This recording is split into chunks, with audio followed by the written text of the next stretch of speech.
بسم الله الرحمن الرحيم. الحمد لله رب العالمين الرحمن الرحيم مالك يوم الدين.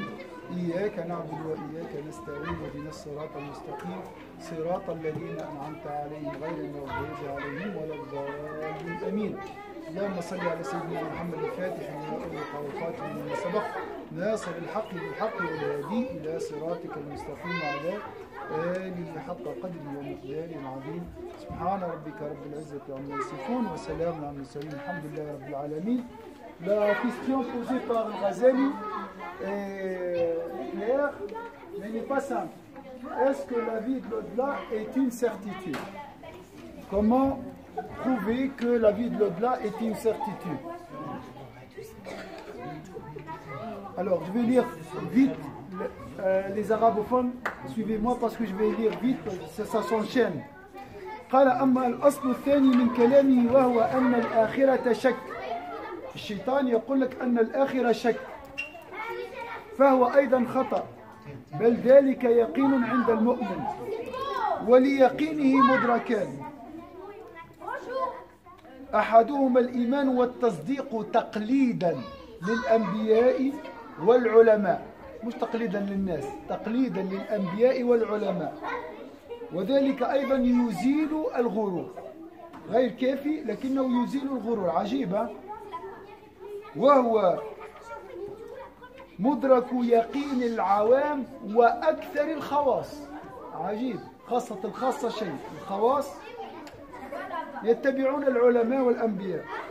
ومثالهم مثال مريض لا يعرف دواء علته. Je regarde les arabophones. وقد اتفق الأطباء وأهل الصناعة من عند آخرهم على أن دواءه النبت الفلاني. واضح؟ فإنه تطمئن نفس المريض إلى تصديقه. قال لي الطبيب دفلقون ياخذ دفلقون وفيه الكلام، لا نناقش ولا شيء، ولا يطالبهم بتصحيح ذلك بالبراهين الطبية، بل يثق بقولهم ويعمل به. عينيهم غمضة. ولو بقي سوادي معتوه، يعني إنسان جاهل، يكذبهم في ذلك وهو يعلم بالتواتر قرائن الأحوال أنهم أكثر منه عددا وأغزر منه فضلا وأعلم منه بالطب، بل لا علم له بالطب، فيعلم كذبهم بقولهم ولا يعتقد كذبه بقوله، ولا يغتر في علمه بسببه، ولو اعتمد قوله وترك قول الأطباء كان معتوها مغرورا. كذب الأطباء، مجنون هذا.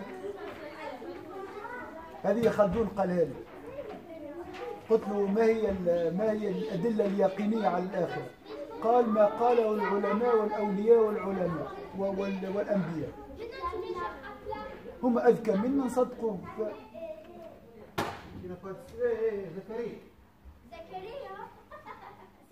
فكذلك من نظر إلى المقرين بالآخرة والمخبرين عنها والقائلين بأن التقوى هي الدواء النافع في الوصول إلى سعادتها.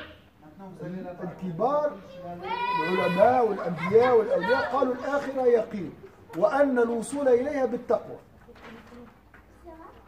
وجدهم خير خلق الله، هم أحسن الناس، وأعلاهم رتبة وبصيرة. فما خير من الأنبياء؟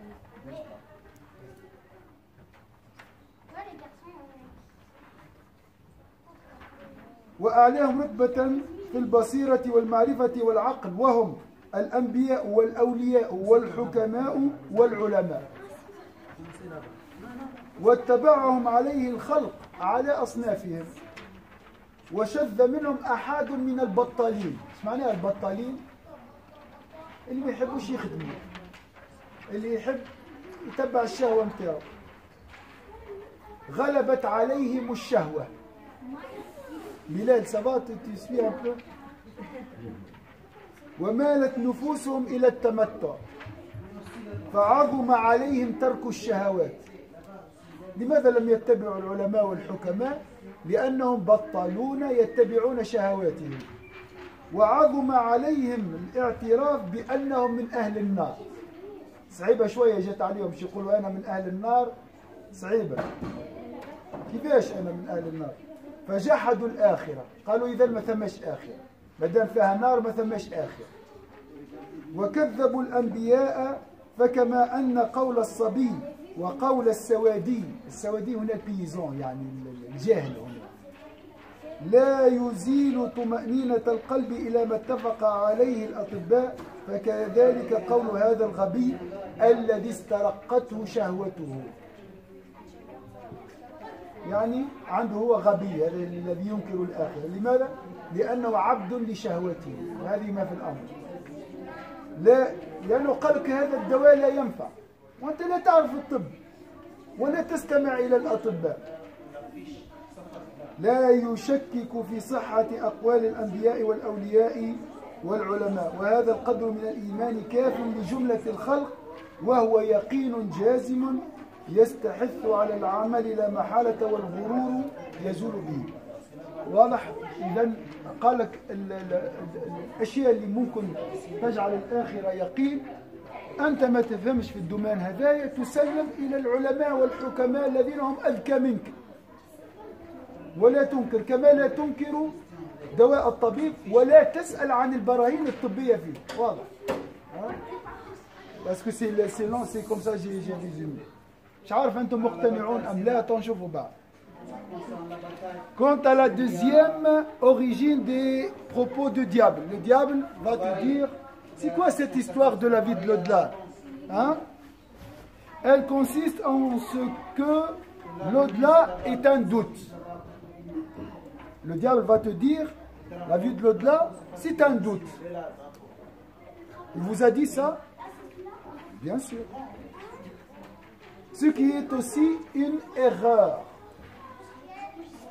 À cette certitude, au contraire, l'au-delà est chez les croyants une certitude. À cette certitude correspondent deux conceptions.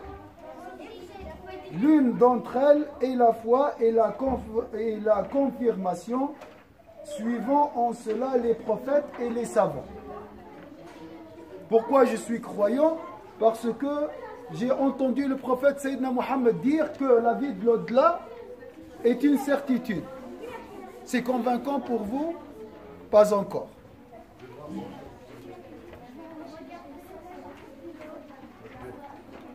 Cela aussi supprime la vanité. C'est la conception de la certitude chez le commun des gens, ainsi que chez un grand nombre de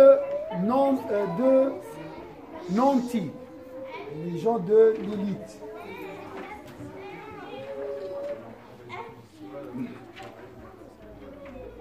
Alors, ça va Lula ou bien ça va pas?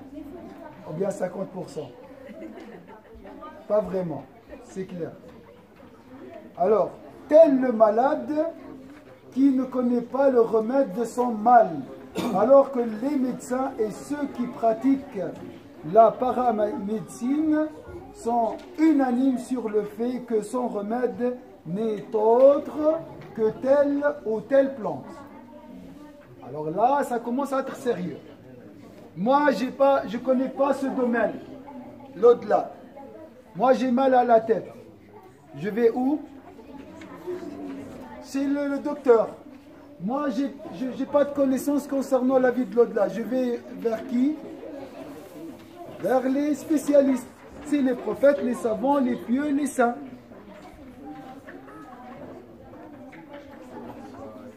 C'est logique ou pas? Ou bien, ça, c'est quand même ça augmente notre certitude.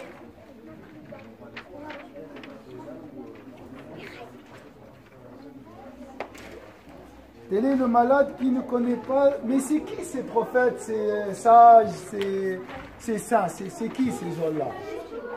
Hein? ne le connais pas. D'accord. Alors, l'âme du malade est apaisée en les croyant.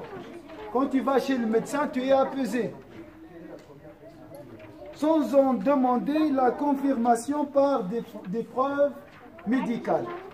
Quand tu vas chez le médecin, est-ce que tu vas lui dire « Montre-moi les preuves que le dafalgan calme les douleurs de la tête ?»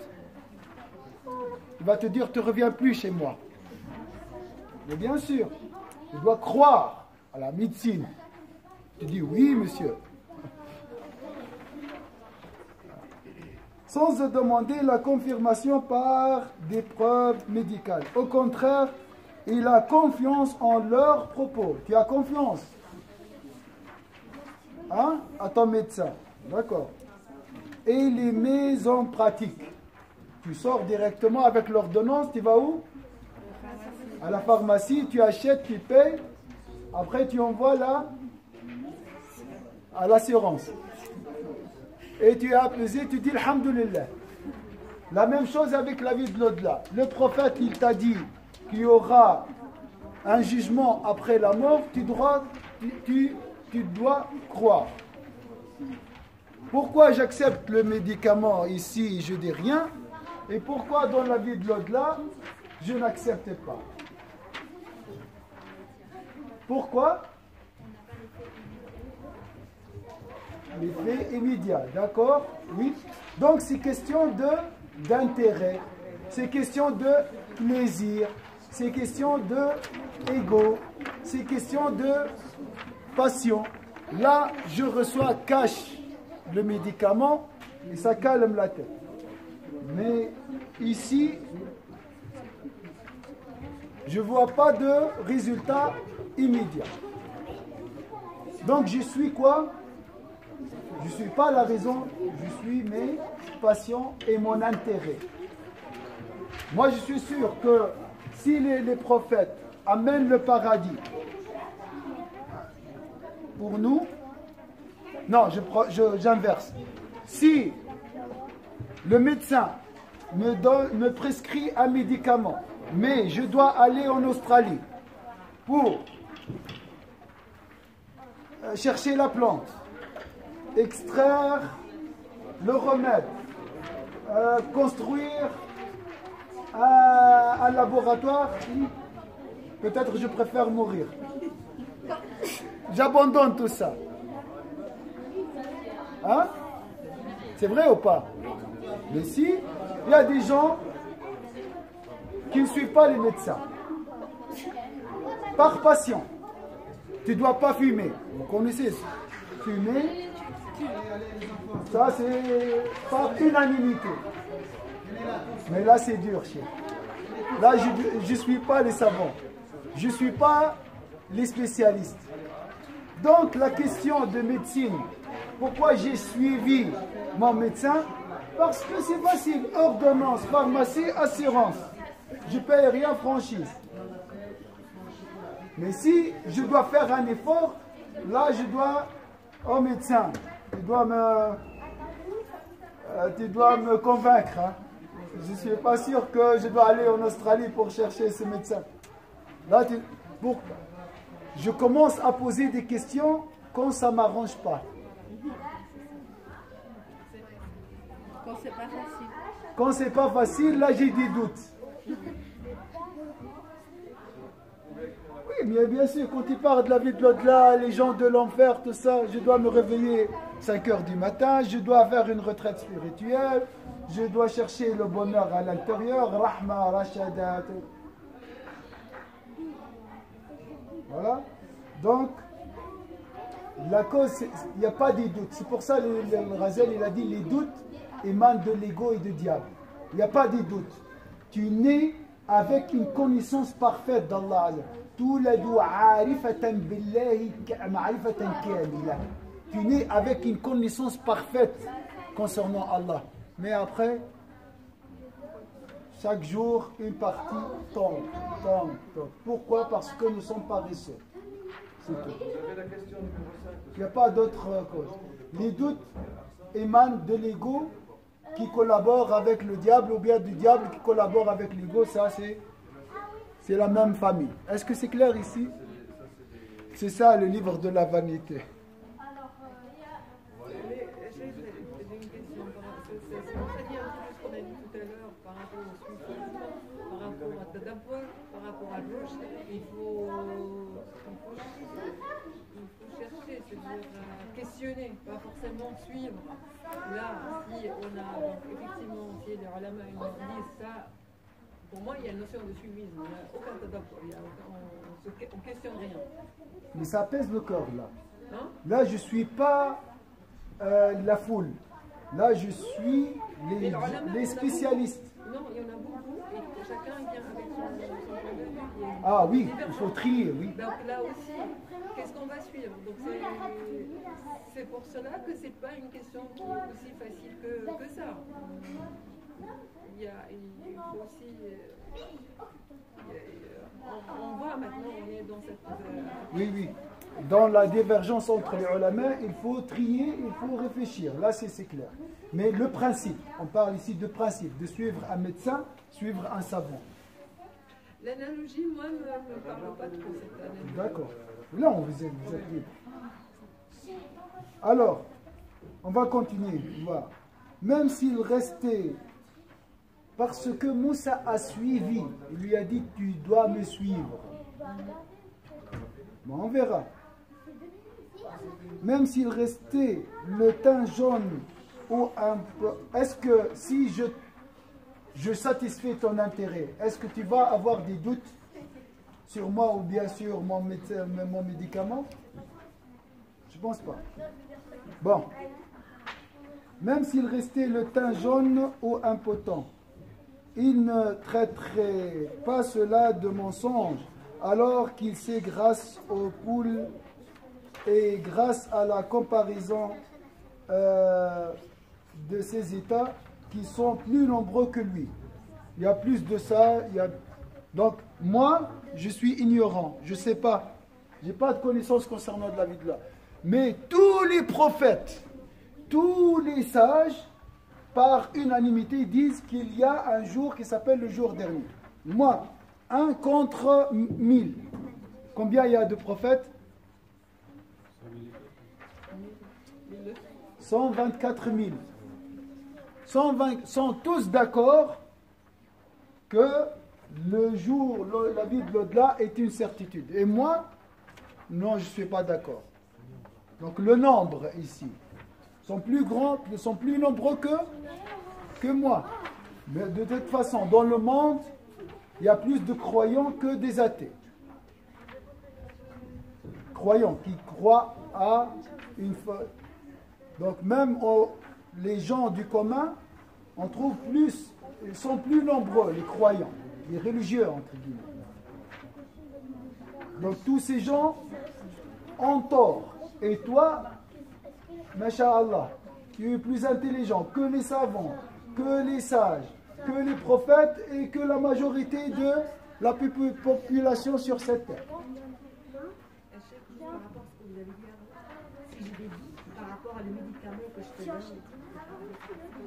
Donc en fait, les médicaments, c'est tout ce qu'on fait. Le fait que vous avez dit, c'est difficile, de se lever, la prière. Mais une fois qu'on sait que c'est ça le médicament, ce qui nous fait du bien, c'est plus... Oui, au début c'est pénible. Bon, les médicaments spirituels sont comme ça. Au début, sont amers. On dit toujours pénible au début, paisible à la fin. C'est toujours comme ça. Alors,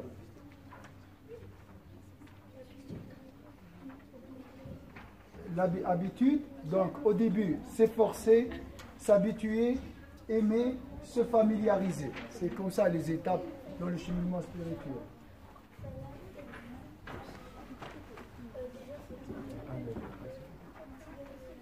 Alors, mais il dérange ici le Razeli, hein. Il suscite les doutes, il réveille les doutes en nous. Il paraît qu'on n'a pas une bonne certitude concernant la vie de l'au-delà. S'efforcer, s'habituer, aimer, se familiariser.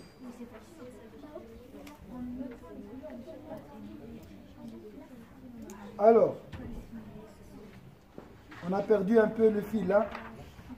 Il ne traiterait pas cela de mensonge alors qu'il sait, grâce aux poules et grâce à la comparaison de ses états, qui sont plus nombreux que lui, plus utiles que lui et plus savants en médecine qu'il ne l'est, et plus encore, alors qu'il ne connaît rien de la médecine. Il prend conscience de son mensonge par leurs propos et n'est pas convaincu de leurs mensonges par ses propos à lui. Il n'est pas dupe quant à leur science, et s'il soutenait ses propos pour abandonner ceux des médecins, il serait alors impotent et vaniteux. Ainsi en est-il de celui qui porte son regard sur ceux qui sont convaincus de l'existence de l'au-delà, qui le connaissent le mieux, qui sont ceux qui disent de la piété et le remède efficace pour accéder au bonheur de l'au-delà. Leurs ancêtres sont les meilleurs de la création de Dieu. Donc les prophètes sont plus nombreux et c'est les meilleures créatures d'Allah Azza wa Jalla. Les sages, les saints, c'est eux qui disent que la vie de l'au-delà est une certitude. Plus nombreux et meilleure qualité.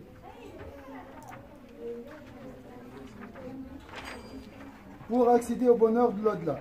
Leurs ancêtres sont les meilleurs de la création de Dieu et au degré le plus élevé dans la clairvoyance, dans la connaissance et la raison. Ces hommes sont les prophètes, les saints, les sages et les savants. Le reste de la création a suivi chacune de ces catégories. Il y a des gens qui suivent les saints, il y a d'autres qui ont suivi les prophètes, il y a d'autres qui ont suivi les sages, ainsi de suite.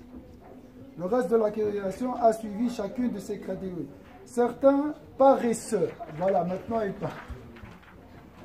Certains paresseux s'en sont écartés parce que leur passion les a dominés et que leurs âmes ont opté pour la jouissance. Délaisser leur passion est pénible. Pour eux, ainsi qu'il leur est pénible de reconnaître qu'ils font partie des habitants de l'enfer.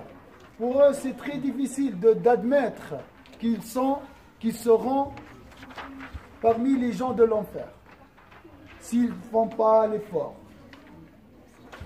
Donc ils ne veulent pas faire un effort.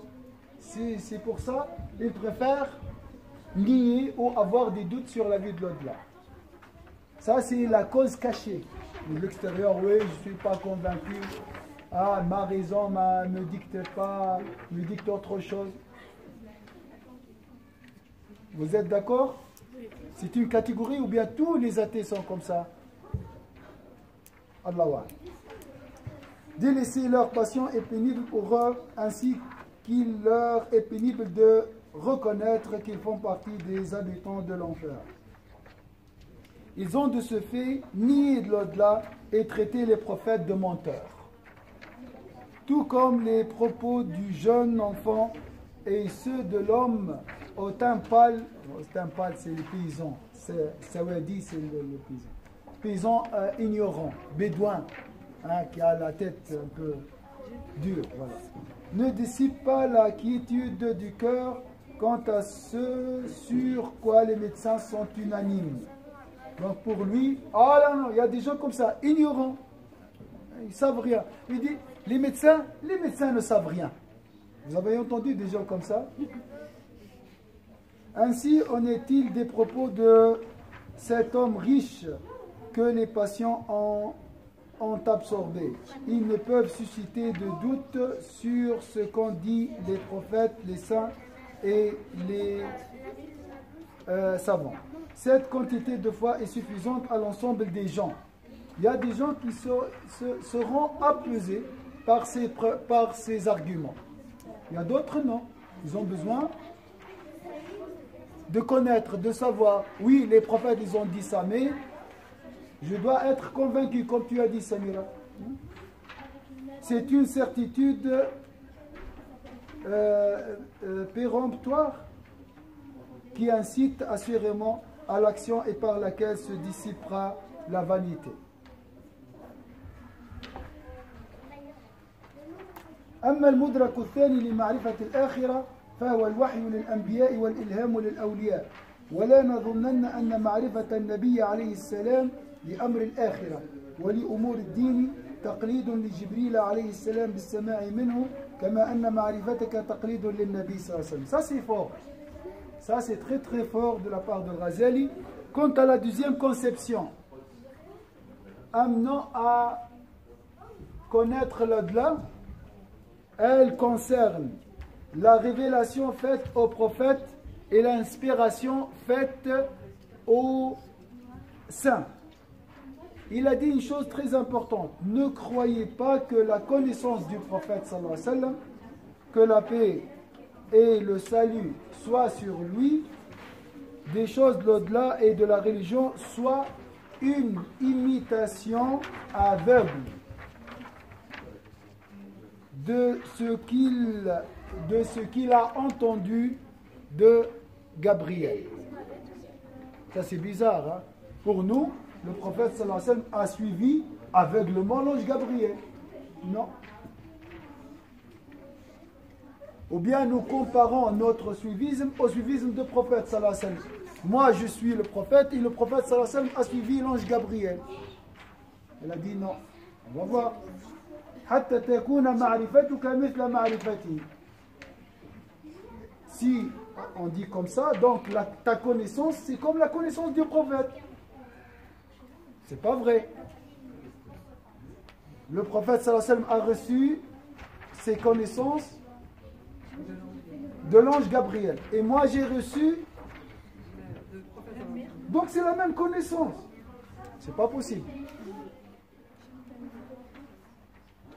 وإنما يختلف المقلد ما فقط. C'est question, donc ici il a dit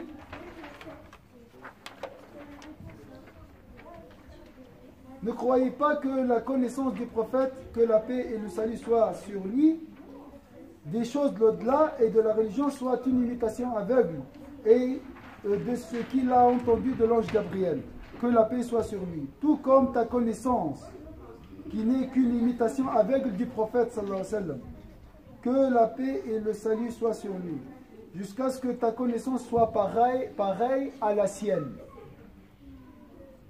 Cependant, c'est seulement la personne qui imite aveuglement. Donc c'est question de, là c'est le prophète et là c'est moi. Alors c'est pas vrai.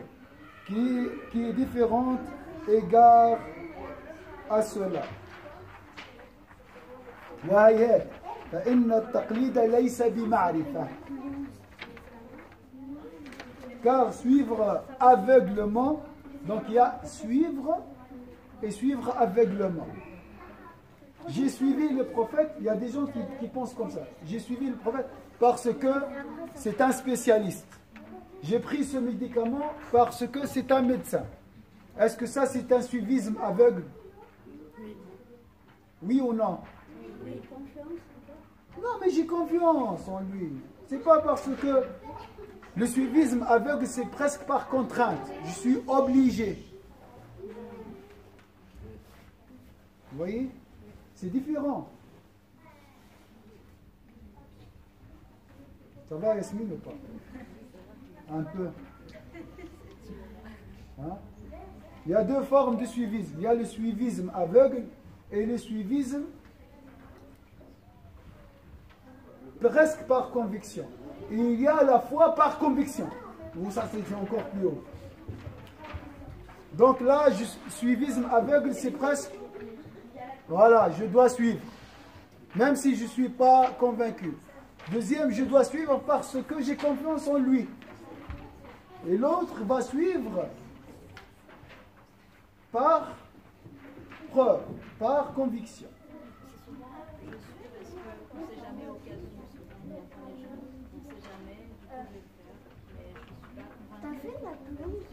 Ça c'est aveuglement. Mais si je suis Kanza parce qu'elle est spécialiste dans le domaine, ça, c'est presque une conviction. L'argument, c'est quoi? Elle est spécialiste. J'ai confiance en elle. Donc, toujours le suivisme qui apaise le cœur est un suivisme bénéfique. Le suivisme aveugle donne un apaisement, mais c'est un faux apaisement. Wallahu a'lam.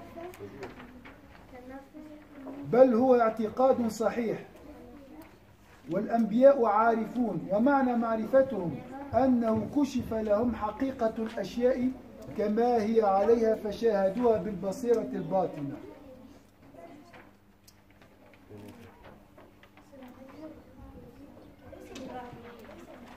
Car suivre aveuglement un enseignement donné n'est pas le seul fait d'une connaissance, mais il est une ferme conviction. La connaissance, c'est une ferme conviction.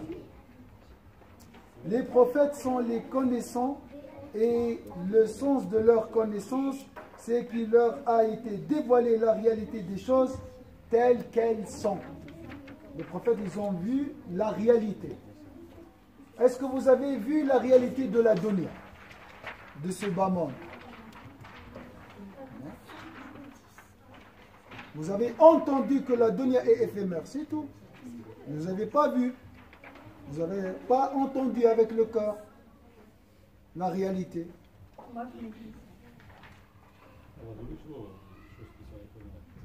Ça, c'est la raison encore. C'est voir ça, c'est une image contemplée par le cœur. Par exemple, je te donne la vie d'ici-bas et comparée à une belle femme, hein, à une fiancée qui se part, qui s'expose aux hommes. Après le mariage, le lendemain, elle les égorge. Ça, c'est la réalité de la dunya. Donc, elle est pleine de ruses. Elle fait peur. Elle est laide. On parle de la matérialité. Hein? Ça, c'est une image contemplée. C'est la réalité. C'est des images intérieures, contemplées par le cœur.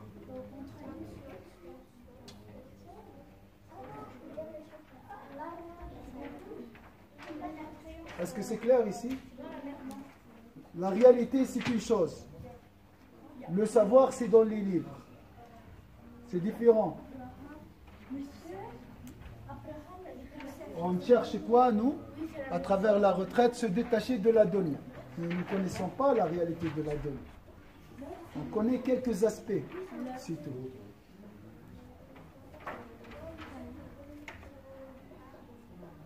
Ils l'ont contemplé grâce à la vision intérieure, tout comme tu contemples toi-même tout ce qui est perceptible par la vue extérieure. Toi, tu vois ce paquet mouchoir, n'est-ce pas? C'est visible pour toi. Pour les prophètes, avec le cœur, ils peuvent voir la laideur de ce bas monde. Je ne dis pas que ce bas monde est laid, hein? Je ne dis pas ça. Il y a une partie qui est laide. Et cette partie, nous essayons de se détacher de cette partie. Est-ce que c'est clair? Vous n'êtes pas convaincu. Ou bien je parle chinois. C'est clair? Ou bien c'est très très très choquant. Ah, donc la contemplation avec le cœur. Les saints, les pieux contemplent la réalité abstraite, la réalité invisible. Ce qui est invisible pour toi, chez les saints et les prophètes, c'est visible.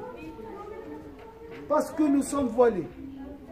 Toi, tu vois ce paquet mouchoir, eux, ils contemplent la réalité. La dunya, la vie de l'au-delà, le paradis, le jardin, la réalité de la personne.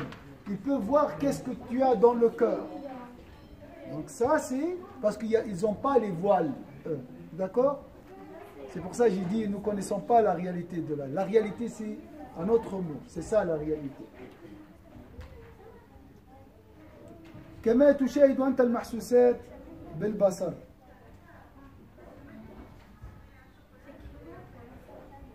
Par la vie extérieure. فيخبرون عن مشاهدة لا عن سماع وتقليد. Ils font ainsi part de ce qu'ils connaissent, par ce qu'ils ont perçu, non par ce qu'ils ont entendu ou imité aveuglement. Le prophète sallallahu alayhi wa sallam, il t'a dit, le paradis, c'est une certitude. Mais attention, c'est vrai, il a entendu ça de l'ange Gabriel, mais en même temps, il a contemplé. Donc toi, tu as entendu le prophète, tu as suivi, mais tu n'as pas contemplé. Donc la connaissance du prophète sallallahu alayhi wa sallam est différente de ta connaissance. Quelle est la différence entre ma connaissance et la connaissance du prophète sallallahu alayhi wa sallam? Ou bien le suivisme du prophète et le suivisme et mon suivisme.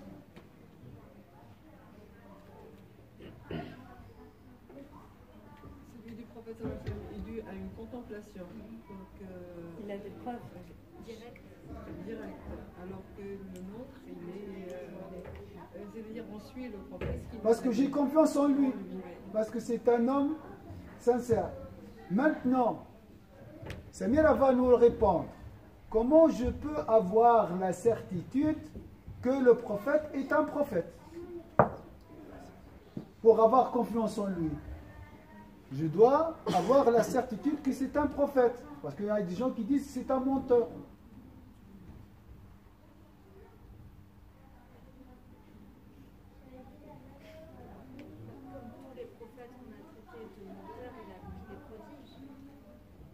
D'accord? Mais Kenzala, tu ne m'as pas convaincu totalement.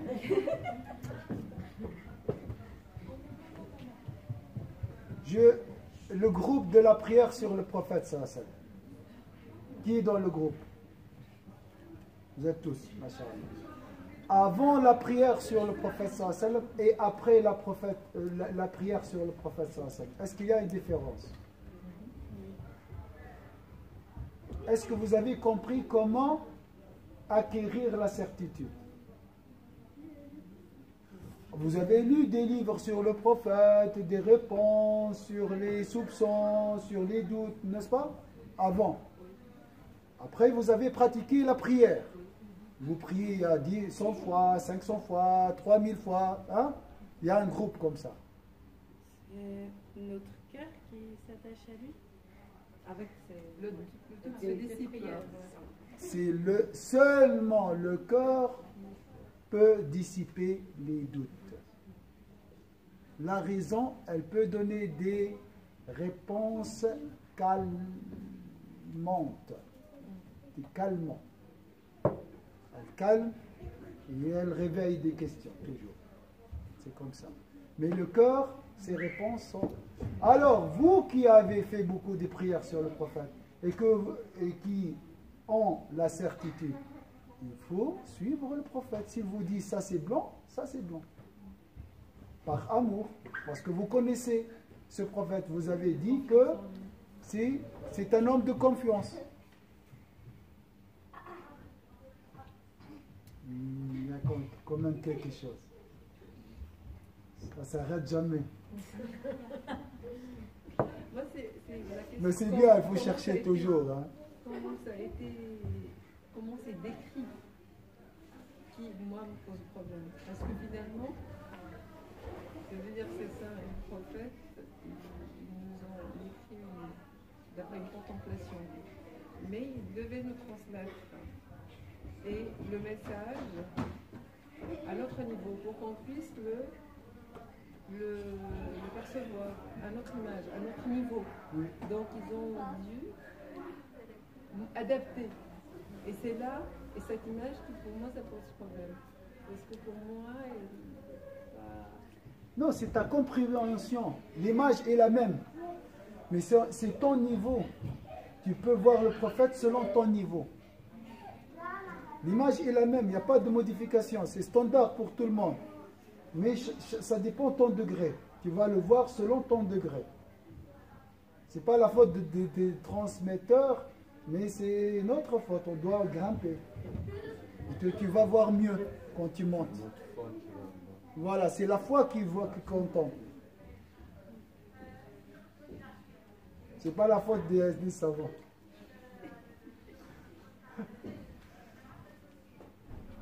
Donc il faut travailler. Je veux dire là, si tu ne veux pas une foi facile ou bien par héritage, il faut travailler. Il faut le travail, il faut l'effort. De là l'importance de ce groupe, la prière sur le prophète. Le travail constant, Inch'Allah. فيخبرون عن مشاهدة لا عن سماع وتقليد. Voilà. Parce que le Ghazali, qu'est-ce qu'il a fait?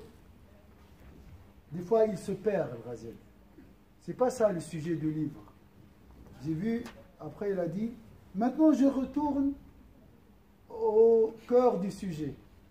Tout ça, c'est un peu le Ghazali philosophe, ou bien le Ghazali dans la contemplation.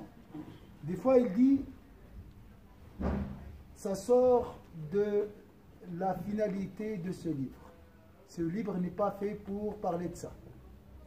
Il ouvre des portes, des fois. Et il les ferme vite, parce que ça, c'est...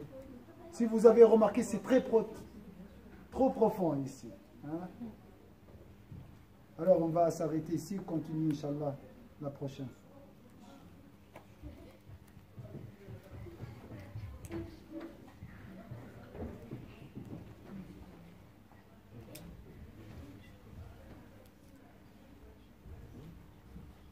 La prochaine fois, c'est dans de 15 jours.